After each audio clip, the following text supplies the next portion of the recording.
Welcome back. All right. So some news of the day for all you fine people from around the hockey world.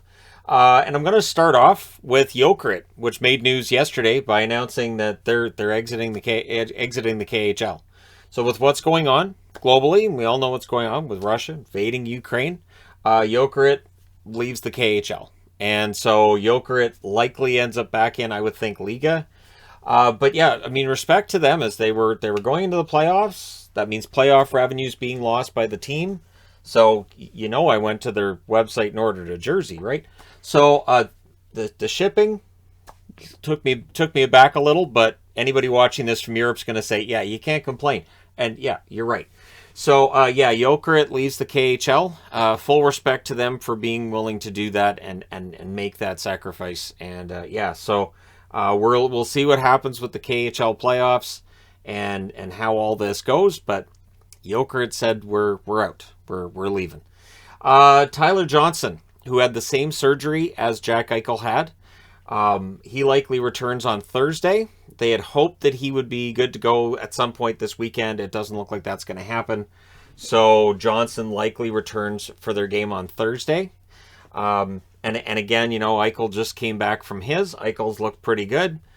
So for Johnson, we'll see if he's back to his old self when he returns to the lineup for Chicago. You got to think there'll be some rust to knock off. There was with Eichel. There probably will be for Johnson as well. But wishing him all the best when he does return. Canucks defensive news. Pullman's been put on LTIR. Burrows has been put on the IR. In terms of Canucks defense, the only years that they have to worry about defensemen getting injured are the ones that have numbers in them. So, yeah, it's nothing new in Vancouver at all. Pullman on LTIR frees up a little bit of cap space, but in all likelihood, they'll just ride through it and figure it out. At the very least, Luke Schen's been playing very, very well, so hopefully he continues to exceed expectations on the Vancouver Canucks. Burrows, it's a little bit of a hit in that Burrows, he does play that abrasive physical style, but there are options that the Canucks have, and so we'll see how they do.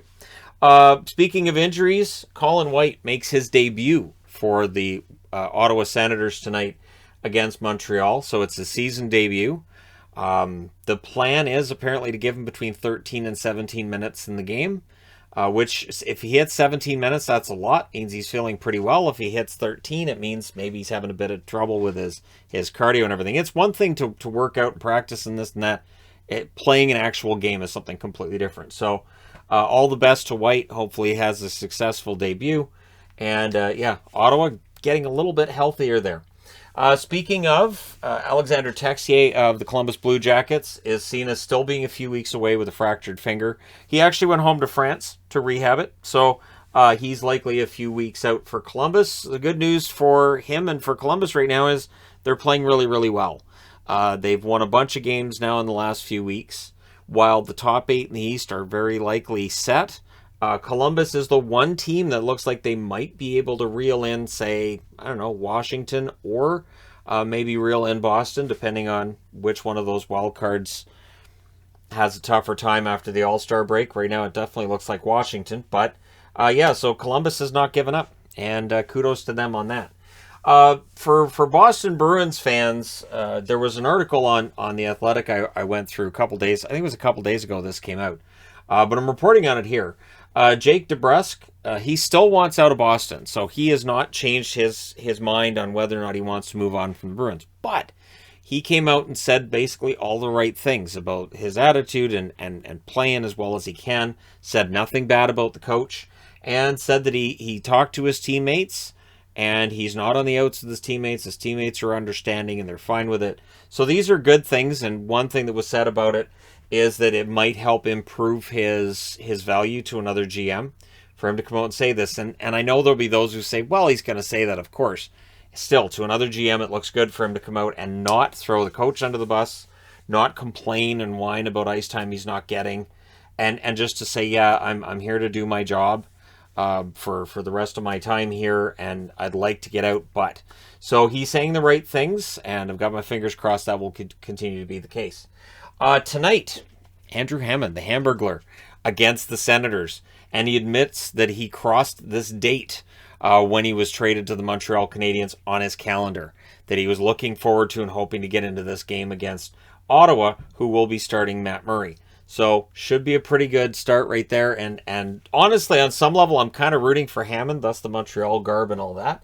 But yeah, so we'll see if Montreal with Andrew Hammond in net ends up beating Ottawa and running their streak to 5 wins in a row tonight. This came out yesterday that Mike Matheson's out indefinitely for the Penguins. It's an upper body injury. It did not hurt them in today's game against the New York Rangers, but when it's indefinite, it means long-term, how that might affect things with the team, and it might impact what they do at the deadline. Maybe if they weren't considering picking up another defenseman, maybe now they do. They say, all right, with Matheson's money on the LTIR, what can we do and who can we pick up at the deadline? And yesterday as well, Dyson Mayo signs a 3-year extension with the Arizona Coyotes. Terms were not revealed at the time, but it is believed to be $950,000 each year, according to Cap Friendly.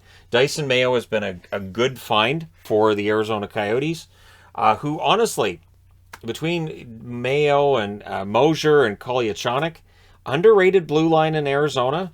It's not a playoff level roster when you look at their blue line, but it's better than it gets credit for. And honestly, I think that's part of the reason why they've won more games than might have been expected, especially after that nightmare start they've had. So Mayo is a good, solid signing at $950,000 for 3 years beyond this season. And yeah, Arizona, smart move there. We'll see what moves they make around the deadline, of course, and I'll be here to report on them when they take place. Let me know your thoughts in the comment section below regarding any of the items on this board. Don't forget to hit like and subscribe if you're browsing your way through. Just happened upon this video. Thank you guys so much for watching, for all your support. I will talk to you again soon.